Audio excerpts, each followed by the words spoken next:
Hindi mo ba napapansin, mga bulaklak ay magkakawangis, mga dahon ay magkakahugis? Hindi mo ba nakatanong, kung may ayos na sinusundan? Good, ko gits ang lesson sa math. Lalok na itong mga logical. Girl, same. Very intimidating. Correct. Ay, tunali. Dawa ako.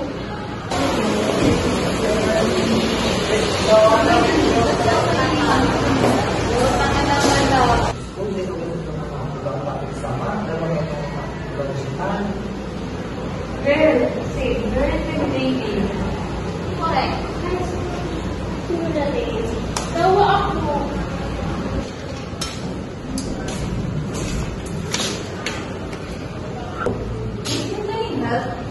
Dali! Pauli na dapat ako pero tabangan mo yung kamo.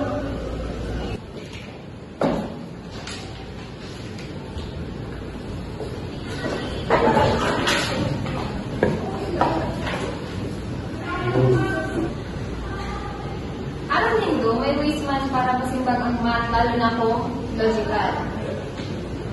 Ang problem-solving strategies.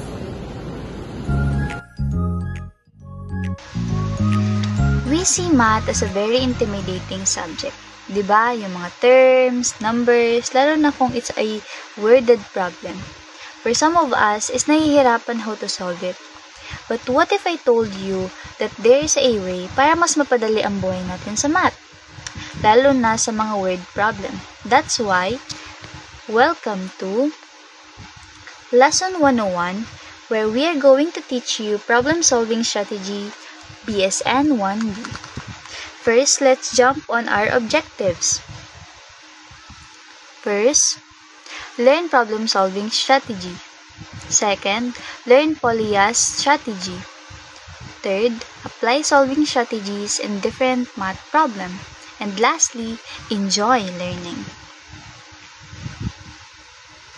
Before we start, I'm sure we have questions such as, what is problem solving? What is problem solving strategy? And lastly, what is the importance of learning problem solving strategy? And here are the answers that is necessary for us to better understand and appreciate our today's lesson. 1. Problem solving is finding a way to apply knowledge and skills you have to answer unfamiliar types of problem. And problem-solving strategy naman is, it involves identifying the problem and carrying out a plan of action to find a answer to a mathematical problem. It also requires logical reasoning and critical skills. So, kumbaga po, ang ibig sabihin ng problem solving is, ito yung mga unfamiliar problem, like sa math, na need nating hanapan ng strategy, how to solve it. Of course, with the use na ng mga pinag-aralan natin. Like for example, addition, multiplication, during our elementary years. And pag sinabi naman natin na problem-solving strategy, ito naman yung mismong strategy mo to be guided sa pag-solve ng mga problems. And lastly, it is important because problem-solving strategy skills are essential. Not only it is vehicle for developing a logical thinking, it can provide student also with a context for learning mathematical knowledge. It can enhance transfer of skills to unfamiliar situation, and it is a aesthetic form in itself.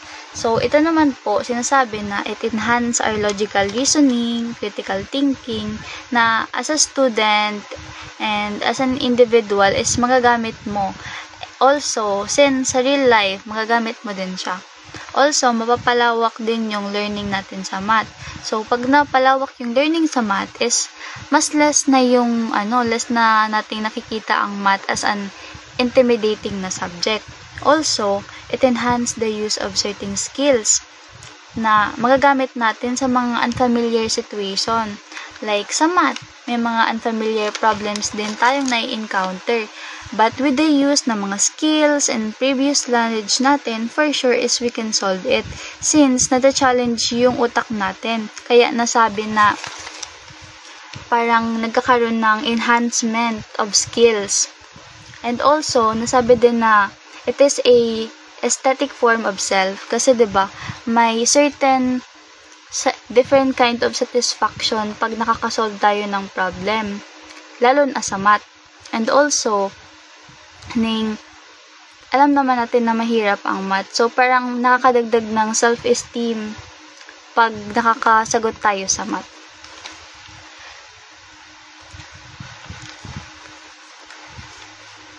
So, now, let's start our formal lesson.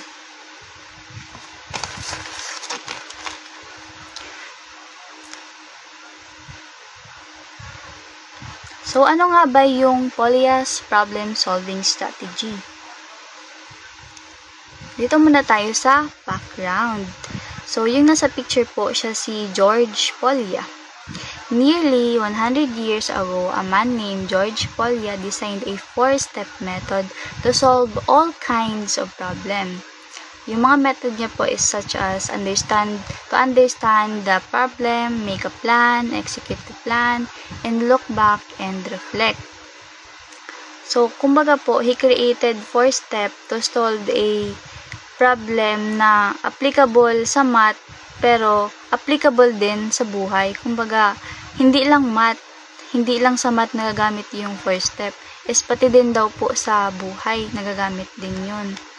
Also, because the method is simple and generalizes as well, it has become a classic method for solving problems. In fact, the method is applicable to all areas of our lives where we encounter problems, not just in math. And also po, although the method appears to be a straightforward method where you start at step 1, then you go to step 2, 3, and 4, the reality is that you will often need to go back and forth through the 4 step until you have solved and reflected on a problem. So, it means po na despite how guided ang step na ini, may mga tendency na data na justify ang mga answer ta. That's why we need to go back sa step 1 since problem solving can be a process nga po ng trial and error. Kumbaga, pwede po siyang maging cycle. Next. So, ito naman po, ito na yung Polya's 4 steps problem solving strategy. So, number 1 po is understand the problem. So, kumbaga, intindihin mo muna yung question. Then, number 2 is devise a plan. Ito na po yung magiging plano mo. Paano mo na siya isa-solve. And number 3 is carry out the plan. So, after mong ma-decide ng plano, is gagamitin mo na yung plano, how to solve it. And also, number 4 is review the solution. So, dito po, kailangan mo i-make sure na ma-justify mo yung sagot mo. And to further elaborate po yung 4 step is next na po. So, ayun. Sa number 1, which is understand the problem. First is read the problem carefully. So, kumbaga, since madali tayong ma-intimidate sa tanong, minsan, komplikado yung term, pero madali lang naman pala yung ibig sabihin. So, kailangan, basahin mo muna ng maigi yung question. Then, next naman, try explaining it to yourself. Try mong explain on your own understanding, in your own words. If need mong i-Bicol, i-Tagalog, it doesn't matter as long as magets mo yung question. Dito naman, what am I looking for? Ask yourself, what am I looking for? Ano ba yung hinahanap mo? Ito naman yung mismong tanong. Like, for example, ang tanong is, may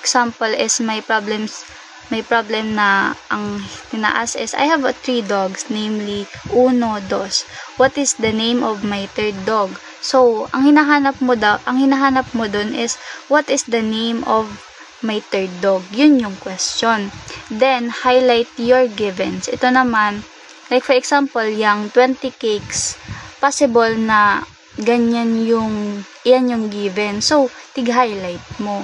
It necessary na malaman mo yung givens para hindi ka nahanap ng hanap.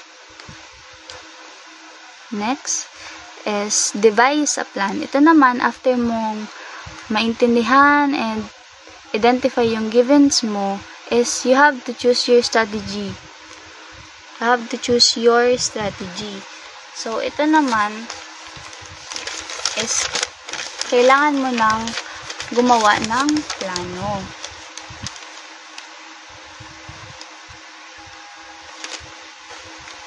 Need mo na ng plano, like ano yung gagamitin mong strategy para mas mapadali yung pagsagot mo. Like yung mga following, like for example sa making a list, dyan usually if need mo nang jot down, like if kailangan na in order yung data. Sa drawing a diagram naman, like for example is need na may i-compare kang data. Sa making a table naman, like if need mo na mas ma-visualize yung data. Also, yung diagram din is pwede mong gamitin para mas mapadali mong ma-visualize. And also, solve similar but simple problem. Ito naman, may mga simple problem kang need na alam mo muna dapat before mong ma-solve yung main na problem. Like for example, ilan daw yung square sa Rubik's Cube? Before you solve it, you must know first kung ano yung unit 1, 2, and 3 ng kada sides. Then, saka ka palang makakasolve nung mismong main question, which is kung ilan yung box or square na meron ang Rubik's Cube. So, ito naman next. Look for pattern. So, look for pattern naman is usually ginagamit natin, especially if kailangan nating identify yung next data. Like, for example, lahat need may plus 2 or lahat nag-start sa K or ito pa yung mga data is puro alphabetical. Next naman is guess and check. Sa guess and check naman, ito naman is we usually need to guess here. So, more trial and error since yung data is not direct. So, kumbaga, repeated siya hanggang sa makuha mo mismo yung certain na na sagot mo. Like, kailangan mo muna dyan mag-add. If hindi pa yung mismong sagot, kailangan mo naman ulitin. So, kaya siya guess and check.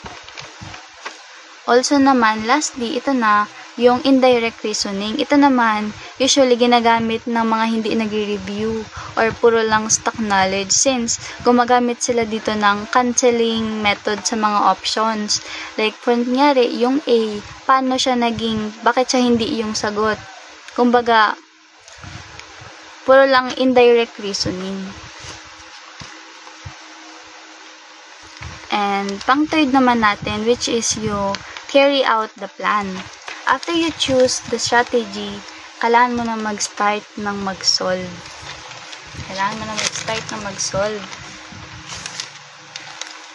Tapos, make sure that when you solve, it's neat and you focus. Since, kailangan daw na pag nag-solve is, dapat is nakafocus ka and malino yung sinusulat mo. Kasi, usually, ang nagkakaroon tayo ng error tuwing nagsusolve tayo is dyan sa technical or pag habang nagsusulat ka na. Like for example, ang minimin mo pala is 1. Pero dahil medyo hindi maayos yung sulat mo, ang parang pakaintindi na is parang 7 na siya.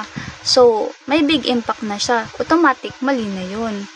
And also, keep in mind that it can be a trial and error process. So, kung hindi mag-work yung ginamit mong strategy, try mo na to choose a different strategy instead. Like what I've said, trial and error ito. Minsan, so, patient is virtue talaga. And next naman is, ito na, last na siya. Yung number 4 is review the solution. Make sure that your solution is clear and consistent. Para once you check, is madali mong ma-identify if mali yung method mo or correct na. And also, after you solve and get the answer, ask yourself if your answer is reasonable or justifiable.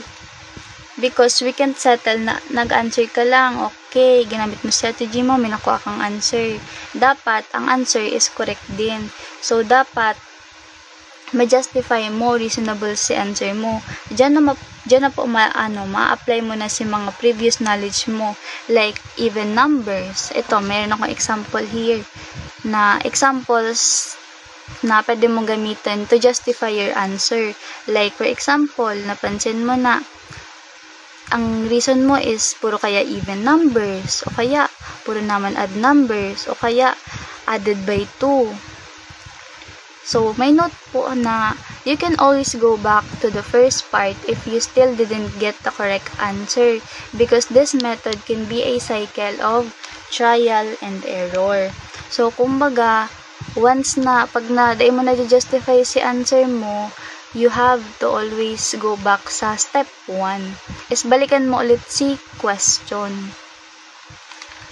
And next, ito naman, this is my tips to remember. Yung 4 steps ni Polya. Kailan mo lang alalahanin yung apps, check. Yan, U is for understand. Meaning is kailangan read carefully and need mong mag-highlight. Next, P stands for plan. Meaning, choose your strategy. Like for example, listing method ang listing method ang gagamitin mo. Next is S stands for solve. Ito naman, try solving the problem using your strategy. Kailangan mo na ito na yung actual ka nang magsosolve.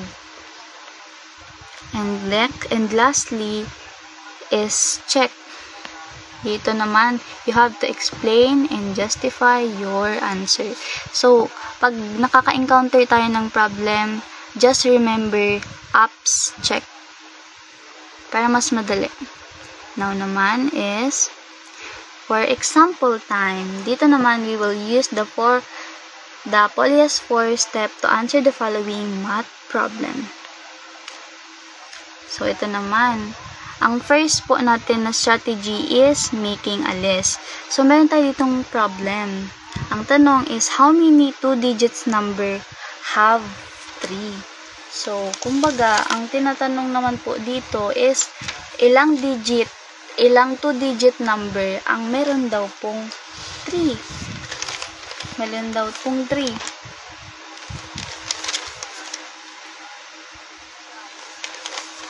So, yan. U. Ang U, remember, ang U is kailangan to understand.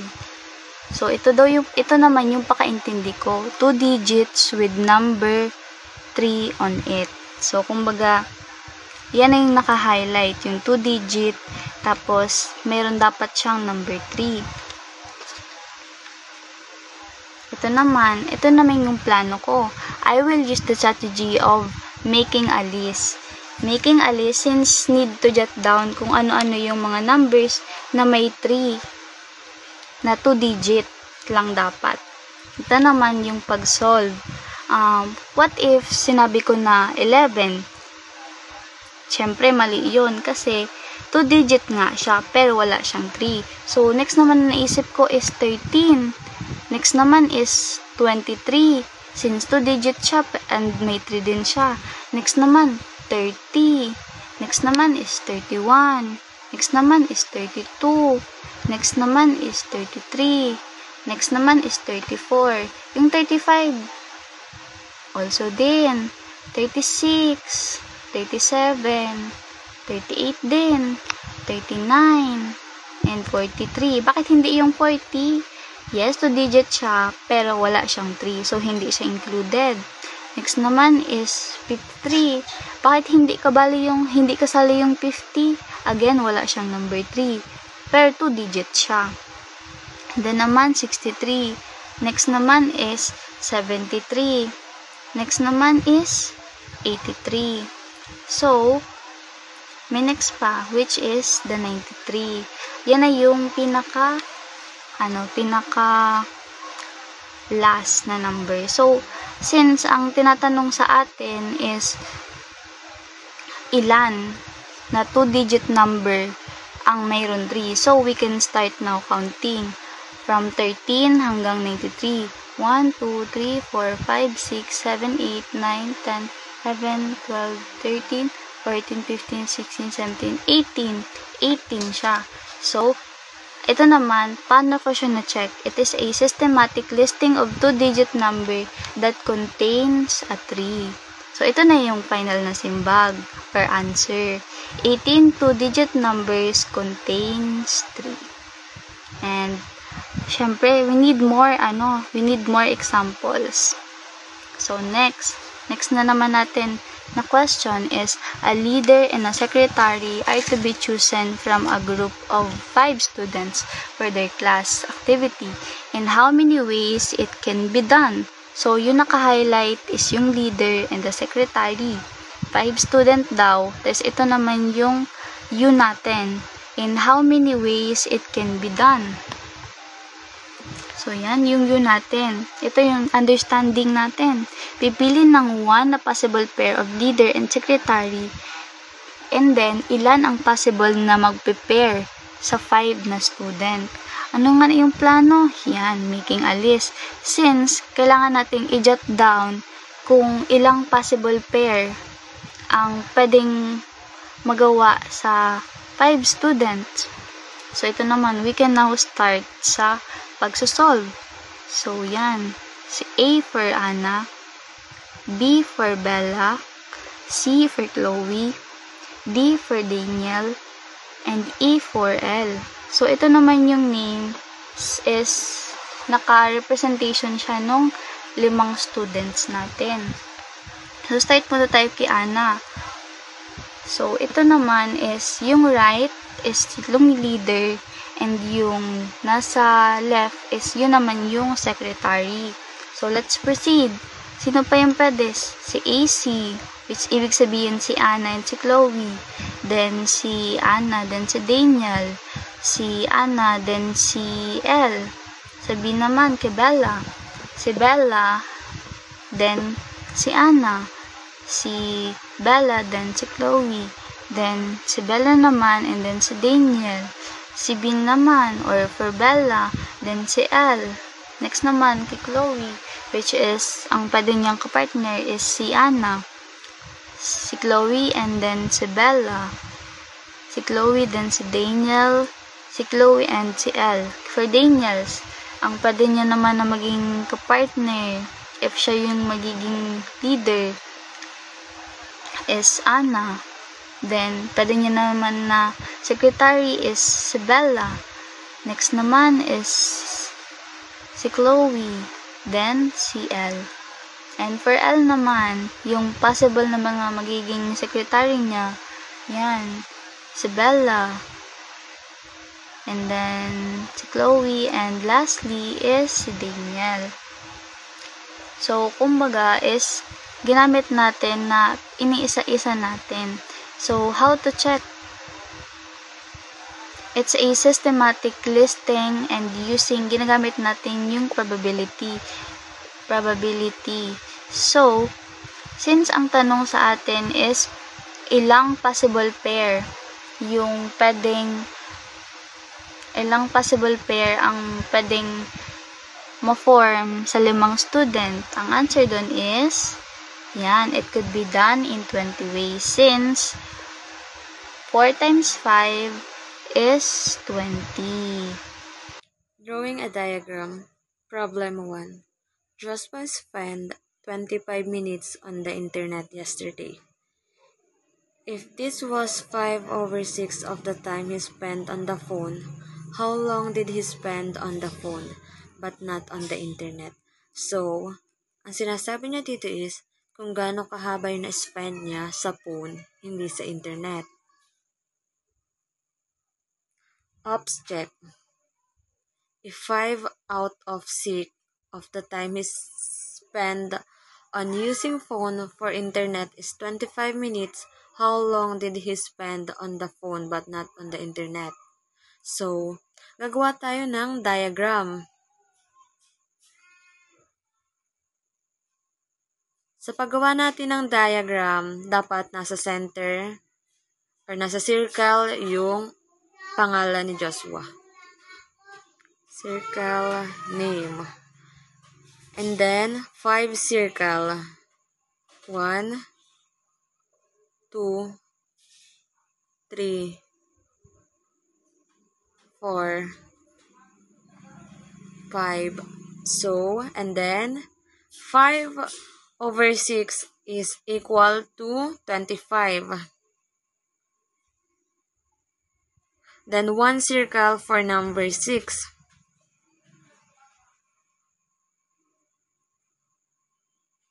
1 circle is equal to 5. Then 1 circle. 1, 2, 3, 4, 5. 5 times 5 equals to 25 minutes.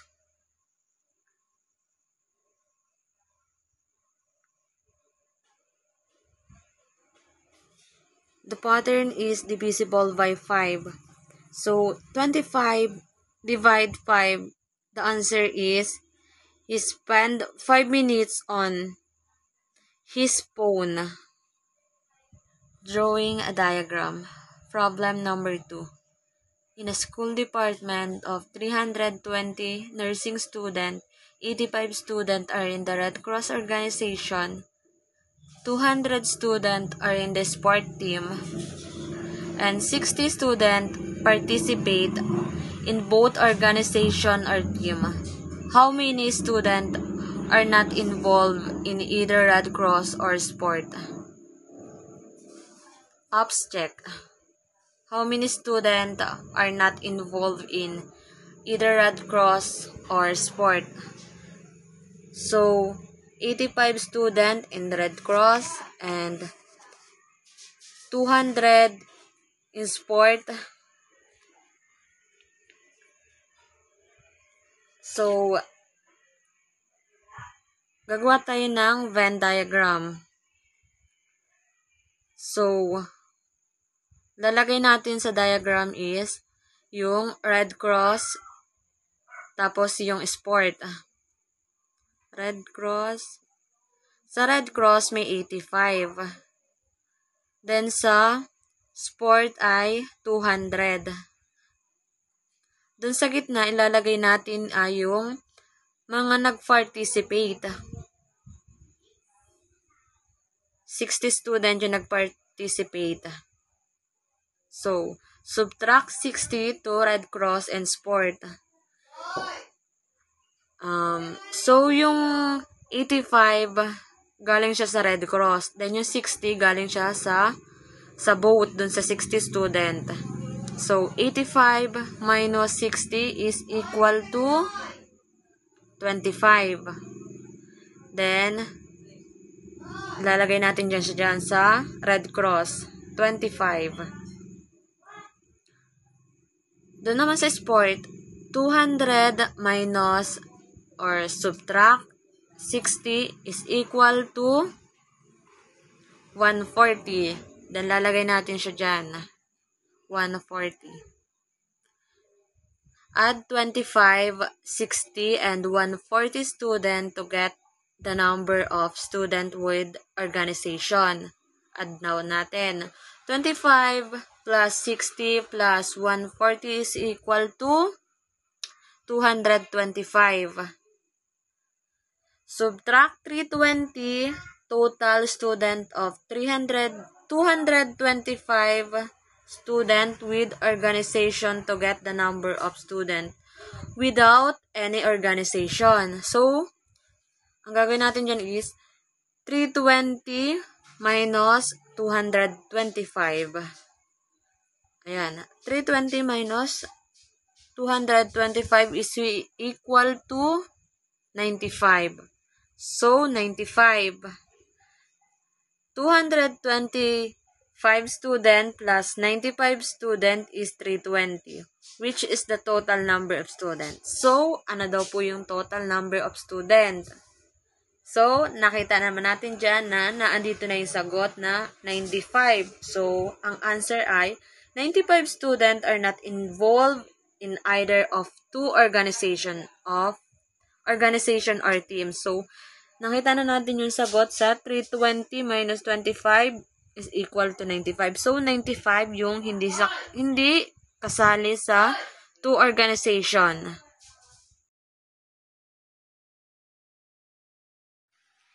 Making table. Problem number 1. Angela sell ice candy for 5 days since summer is about to come. On the first day, she made 250 pesos, and every day after that, she made 50 pesos more than the previous day. How much money did Angela make in all after 5 days? So, sabi daw is si Angela ay nakagawa ng ice candy sa loob ng 5 days since malapit na mag-summer. Sa unang araw niya ay nagkaroon siya ng kita na 250 pesos. Sumunod na araw daw, after niya makakuha ng 250 pesos, mas nadagdagan ng extra 50 pesos yung kita niya kaysa dun sa previous day niya. So, ang tanong is, ilan daw kaya ang kinita ni Angela sa loob ng 5 days? So, we're gonna use ups and check. So, U is understand the problem. So, the problem is, how much money did Angela make in all after 5 days? So, we're gonna use a table. So, gagawa tayo ng table. So, yan, days. So, 2, 3, 4, 5. So, we have 1, 2, 3, 4, 5. We have 5 days and this is the 250 pesos na kinita ni Angela sa first day niya. So, it is said that the next days is she get 50 pesos more than the previous. So, 250 plus 50 equals 300. So, 300. 300 yung kinita niya sa 2 days. So, 300 plus 50 is equals to 350. So, 350 naman yung kinita niya sa day 3 niya na pagtitinda ng ice candy. So, 350 plus 50 is equals to 400. So, in her day 4, nakakita siya ng 400 pesos. Sa last day niya, which is day 5, 400 plus 50 is equals to 450. So, nagkaroon siya ng 450 na money. Since it is asked for the total after 5 days, add everything. Add daw everything. 250 plus 300 plus 350 is 400 plus 400 plus 450 is equals to 1,750 pesos. So, ang ginamit nating solution is by adding 50 to the next number at the pattern. So, the answer is she made 1,750 pesos in all after 5 days. So, next problem. Problem number 2. Chloe drinks 10 cups of coffee every week. How many cups of coffee does she drink in 5 weeks? So, sana day pa man nagpapaltipate si Chloe ade. So, sabi daw, si Chloe daw usually nakakainom ng cup of coffee every week ng 10 na cup of coffee. So, ang tanong is, ilan daw kayang cup of coffee ang nainom niya sa loob ng 5 weeks? So, we're gonna use again the ups and check. So, understand the problem. So, the problem is, how many cup of coffee does she drink in 5 weeks? So, again, we're going to use a table. We're gonna make a table. So, yan. Number of week, syempre. And number of cups of coffee. Week 1. So, if she drinks 10 cups in 1 week, then multiply the number of week to 10. So, 1 times 10 is equals to 10. So, in her week 1, kainom siya ng 10 cups of coffee. Sa week 2, 2 times 10 is equals to, of course, 20. So, 20 ang nainom niya sa week 2. Sa week 3, 3 times 10 is equals to 30. So, 13 cups of coffee ang nainom ni Chloe. So, week 4 naman is 4 times 10 is of course 40. So, 40 yung nainom ni Chloe na coffee. 5, so week 5 times 10 is equals to 50. So, 50 yung nainom niya. So, 5 tens is equals to 50. So, the answer is she drinks 50 cups of coffee in. Let's move on to solving similar but simple problems. So here is our problem number 1. The question is, how many squares are there in the picture? It's important to assess first what is asked. In this given problem, we are asked how many squares there are. In order to answer this question, it is important to follow the Polya's 4 steps in problem-solving strategies. Remember the UPS check? U stands for understanding the problem. So, ang highlighted sentence natin is the asked, or how many squares are there in the picture. As I said, it's important to assess first what is asked. Ang hinahanap natin is ilang squares ba ang nasa problem natin. The next is what is our plan. P stands for the plan or devising the plan. So in this case, we are using the solving similar but simple problem strategy. Yan ang plan natin. S stands for solving or carrying out the plan. Our steps in solving the problem is this. Step number 1, break apart or change the problem into ones that are easier to solve. Meaning to say, i-break apart natin siya into pieces in order to understand it better. Number 2 is, once we've broken them apart,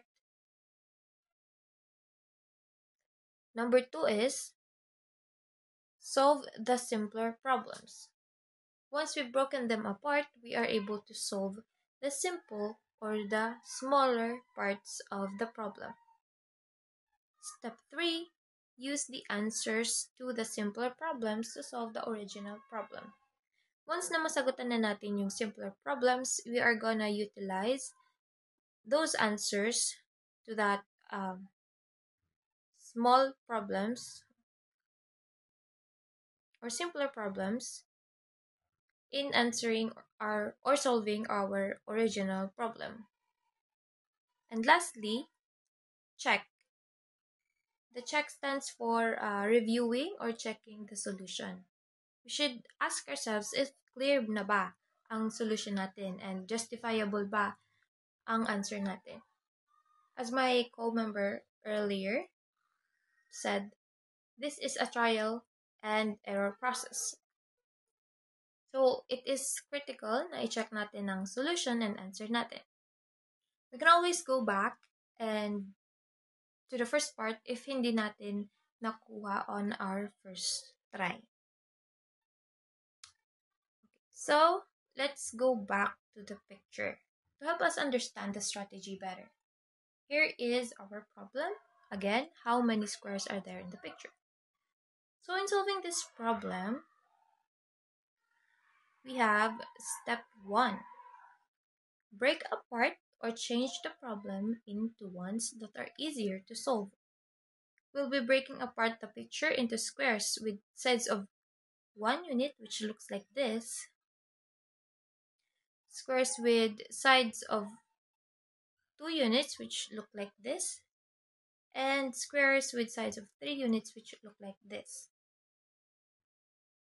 So step 2, solve the simpler problems. So the squares with 1 unit have 1, 2, 3, 4, 5, 6, 7, 8, 9. The squares with 1 unit have 9 squares in total. In our squares with 2 units, we have 1, 2, 3, 4. We have 4 squares in total. So squares with unit 3, we have only one big square. So step 3, use the answers to the simpler problems to solve the original problem. Add the square side of 1, 2, 3 units to get the total number of squares in the picture. So ang sagot natin dyan is 9 and 4 and 1. I-add lang natin sila. Like this. 9 plus 4 plus 1 equals 14. 14 sides. For checking, we count by units. So ang final answer natin is the number of squares in the picture is 14. So 14 sides ang sagot natin. Let's have another example. Problem number 2. Chris is one of the 2 bakers for Barbie's Bakery. Working separately, the 2 bakers can make a total of 2 pies in 2 hours. The bakery wants to hire an additional of 2 bakers for larger pie orders. At this rate, how many pies can 4 bakers make in 6 hours if they bake separately? So in assessing this problem, we should be able to notice that there are 2 bakers. One is Chris, and let's assume that Barbie is one of the 2 bakers. And if they work separately, they can make 2 pies in 2 hours in total. If they hire additional 2 bakers, how many can they bake in 6 hours? So that is our question or problem. These underlined words are the given. Again, we are going to utilize the UPS or the UPS check in solving our problem number 2. In you or understanding, how many pies can 4 bakers make in 6 hours if they bake separately? That is the asked. 2 bakers can make 2 pies in 2 hours.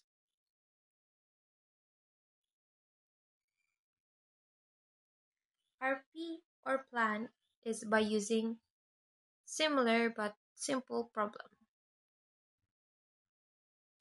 In solving or carrying out the plan, we will be using this illustration.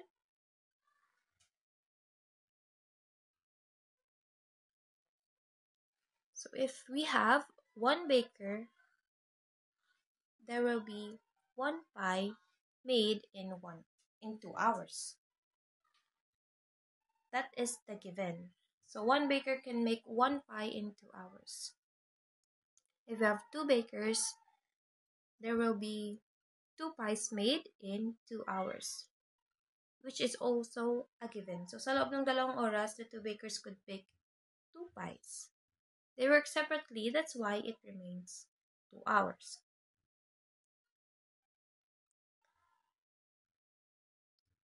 If we have 4 bakers, they will be able to bake 4 pies in 2 hours. If we have 4 bakers, they will be able to bake 1 pie each in a span of 2 hours. because they bake simultaneously.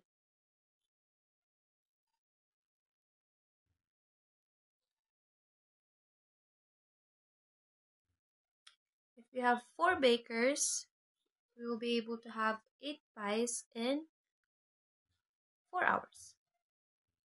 It becomes 4 hours since each baker creates 2 pies already. 4 bakers times 2 pies equals 8 pies. 2 pies equals 2 pies times 2 hours equals 4 hours.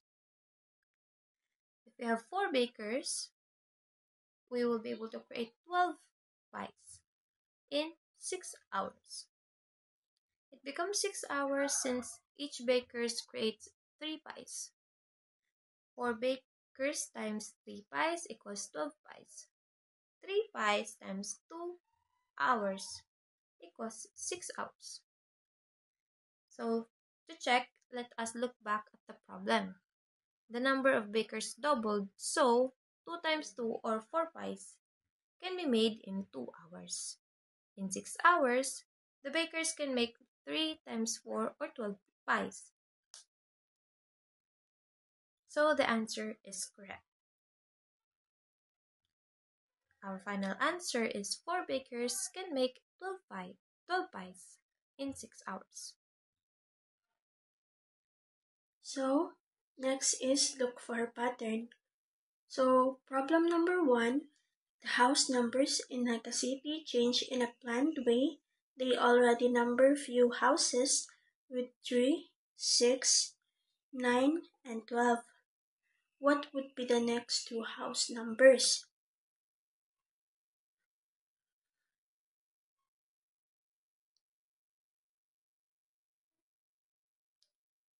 So, U stands for understand, or meaning read carefully and highlight. P stands for plan, meaning choose your strategy like for sample listing method.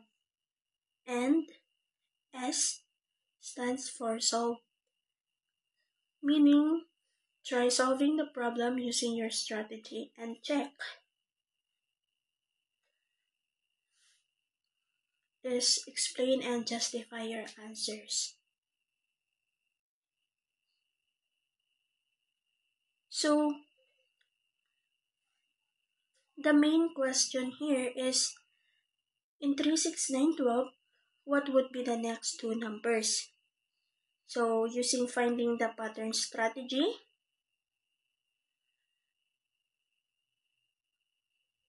so here is 3, 6, 9, and 12. So, what are the 2 houses next? So, to get the next 2 number, we can multiply it by 3. So, 3 times 1 equal 3. 3 times 2 equal 6. 3 times 3 equal 9. 3 times 4 equals 12. And 3 times 5 equals 16. And then 3 times 6 equals 18. So, the answer is 15 and 18. Ganun lang kadali. Or if halimbawa, nahirapan kang i-multiply yun, pwede ka naman gumamit ng multiplication table if ever nahihirapan ka. Ganun. So the pattern is all numbers are divisible by 3. So next, problem number 2. First week of first aid club had 3 students. Second week had 5 students. The third week had 8 students. And the fourth week had 12. If this pattern continues, how many students will show up for the 8th week? So, ang highlighted na naman ulit dito is how many students will show up for the 8th week. We can look for pattern. So, this is week 1 and students 3. So, as mentioned, in the first week, we have 3 students. That's why it's 3. Week 2, and then 5, because it is mentioned also that we have 5 students in the second week. Third, 8. Fourth, 12. So, here, 5, 6, 7, and 8. So, this is the week that aalamin natin kung ilan ba yung student na papasok dito. So, to determine a pattern in numbers, you can try to subtract the first two numbers. For example, 5 minus 3 equal 2. So, dyan na siya sa baba. Yung 2. Sa baba ng students. 8 minus 5 equals 3. 12 minus 8 equals 4.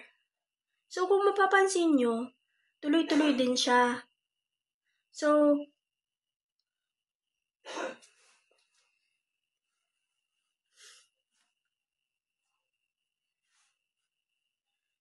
this is 5, 12.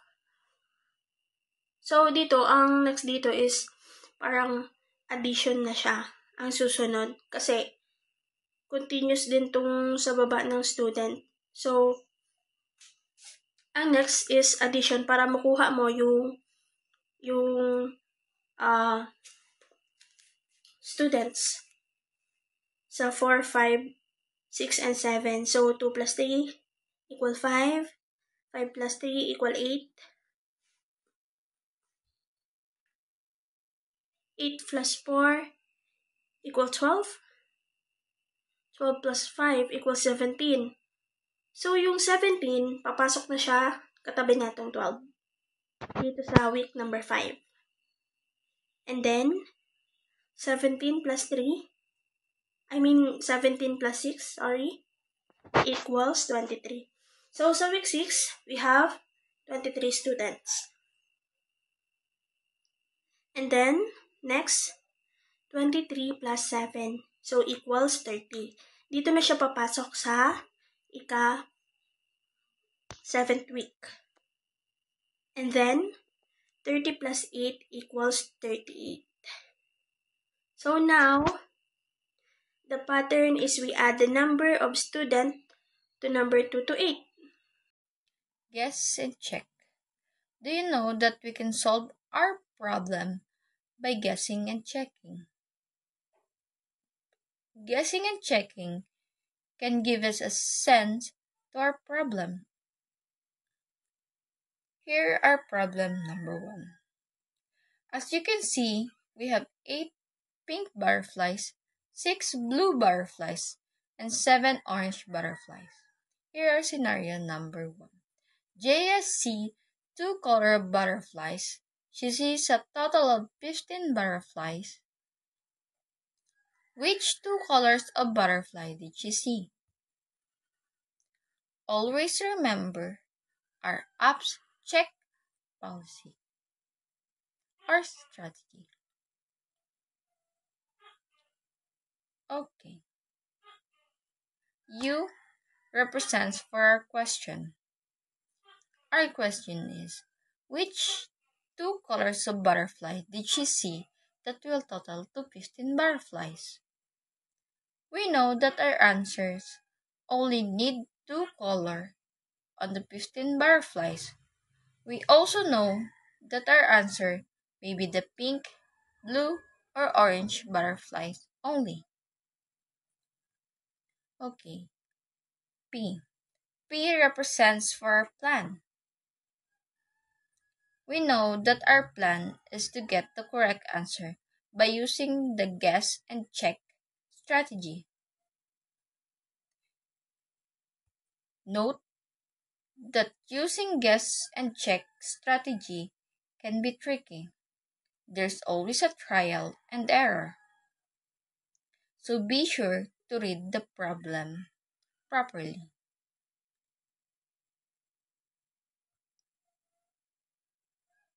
To get the correct colors of butterflies that you see, we can try to add the two numbers that can be resolved to 15. So next is RS. RS is the one who carry our plan. Just think about like this. Think a number na kapag inad natin ay maaaring mag-equal to 15. Remember that our question has only 3 options. The 8 pink butterflies, 6 blue butterflies, and the 7 orange butterfly. So, let's try to add the 8 pink butterflies plus 6 orange butterflies. 8 plus 6 is equal to 14. So, 14 is incorrect. Okay, let's try another one. Let's add the 8 butterflies plus the 7 orange butterflies. 7 plus 8 is equal to 15. So, 15 is our correct answer. Next is our check. Our check is the one who carry or summarize our answer. So, pink is 8 and orange butterflies is 7. So 8 plus 7 is equal to 15. So our final answer is the two colors of butterfly she saw is pink and orange. Problem number 2. Which 3 consecutive adits will give you a sum of 72? RU is which 3 consecutive adits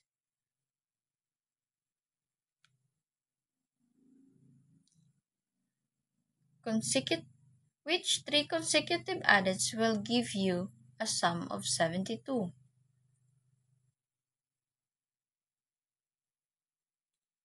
Just think about 3 numbers na magkakasunod-sunod. Like, example, 1, 2, 3, or 11, 12, 13. And some numbers like 40 plus 20.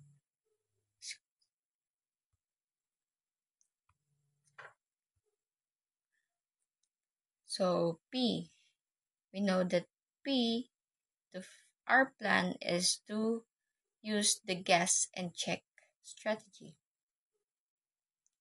Note, always remember the note, the trial and error. We need to guess.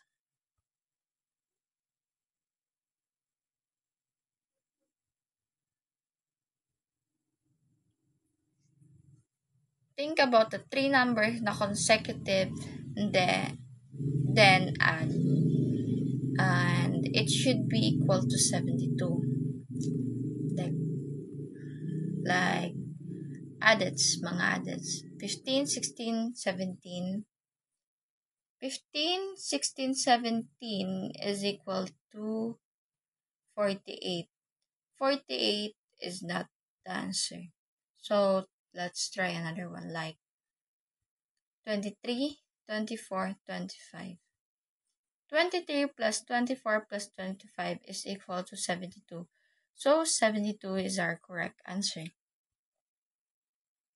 So, our check is, if we add the 23, 24, and 25, it will sum to add to 72. So, our final answer is, the 3 of consecutive adits that can give us a sum of 72 is 23, 24, and 25. So, let's tackle naman po yung last sa Polya's problem-solving strategies, which is the indirect reasoning. In this problem-solving strategies po, we provided no problem and solutions para po malaman natin kung paano po nagagamit ang indirect reasoning sa problem-solving strategies na to. Yung problem po is, today we examined a right triangle with legs in a specific ratio and calculated its properties. We solved for the leg length, computed the logarithm base 2 of twice this length, and found the radius of the inscribed circle. This exercise show how algebra and geometry interrelate in problem solving. Sa Polya's problem-solving strategies po is we will understand kung ano po yung problem, which is the algebra and geometry does not interrelate in problem solving.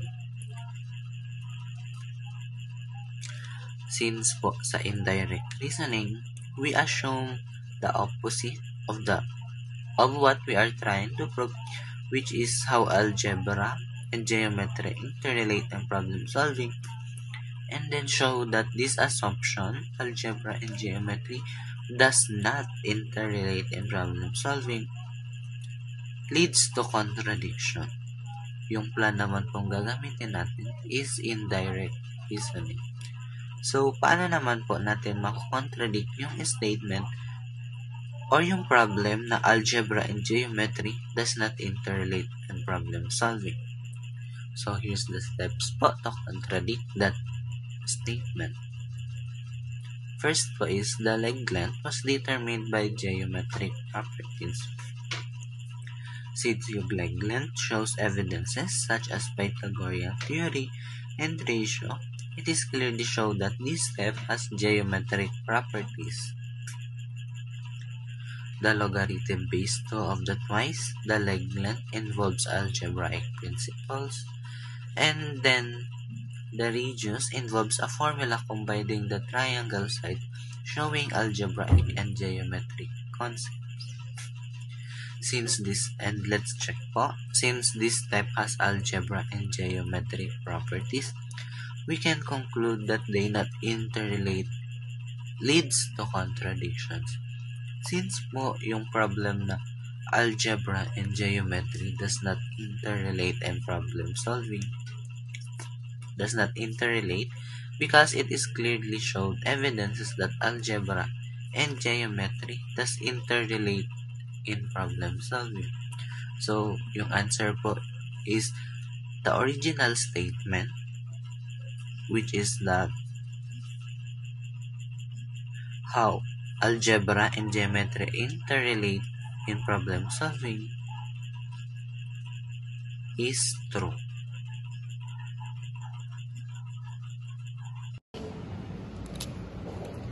Madali lang pala.